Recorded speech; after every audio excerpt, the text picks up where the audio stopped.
Good evening and thank you for joining us. Help is arriving in Newfoundland and Labrador as the province digs out from an historic snowfall. Canadian forces have mobilized to assist with the recovery in areas that have been buried in nearly a meter of snow. But the federal government is warning there will be logistical problems.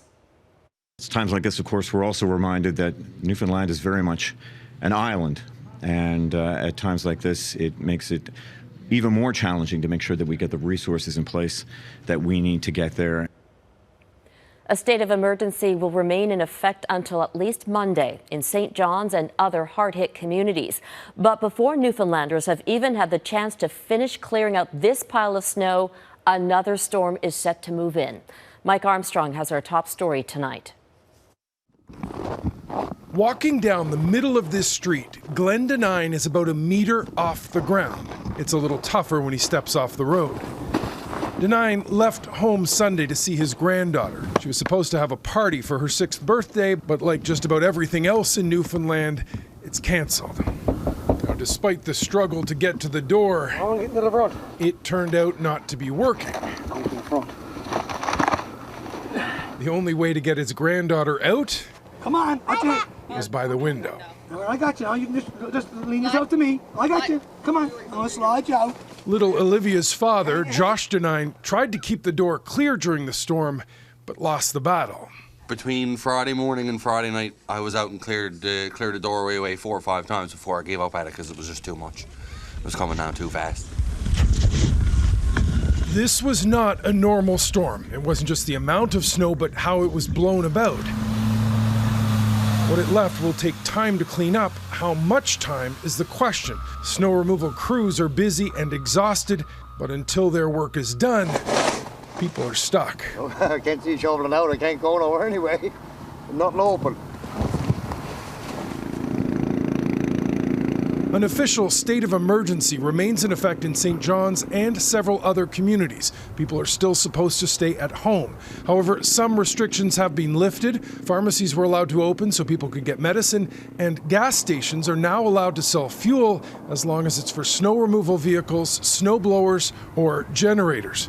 About 3,000 homes are still without electricity. Newfoundland Power says mobility is a big issue. Crews can't repair what they can't get to.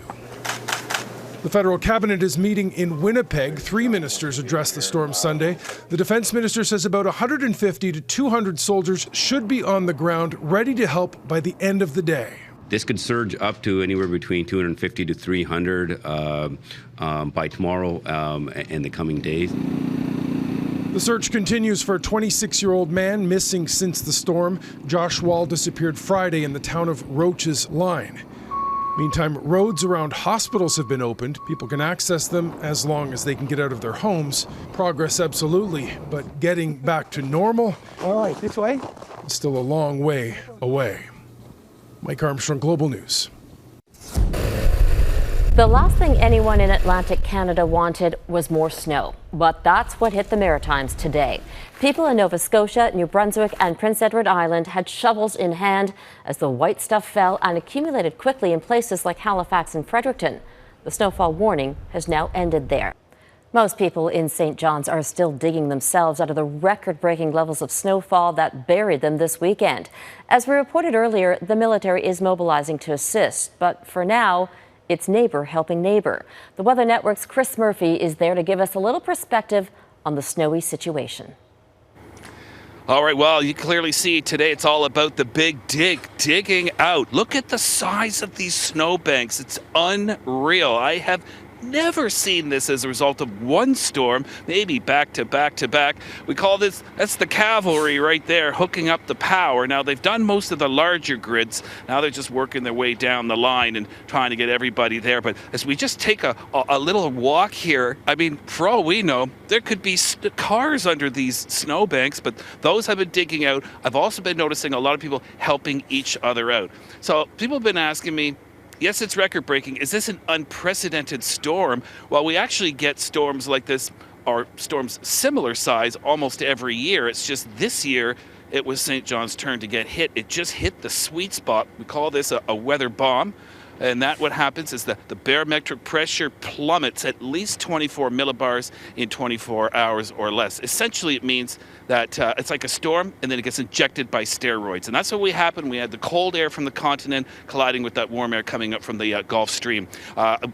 The last time I could ever remember a storm anything comparable to this would have been the one known as White Juan back in February 2004. Maritimers remember that. They're still talking about that storm in Halifax. And this one here, well, this one's for the books, no doubt about it. Talking with power, this rivals, some of the bad ice storms we've had. If you look back at our rich history of Canadian winter storms, we'll have to add one more. I guess we should come up with a name for it. I'll let other people decide that. So going forward, well, we got to take advantage of the calm conditions and clear skies because there's more snow coming in tonight, another 10, 15 plus centimeters of snow, and that means that people will be digging out again tomorrow. So it won't compare to this, but it will be adding a little bit of insult to injury, as it were. But just one more look. Everybody doing their job. To the city crews, they've been really big thumbs up.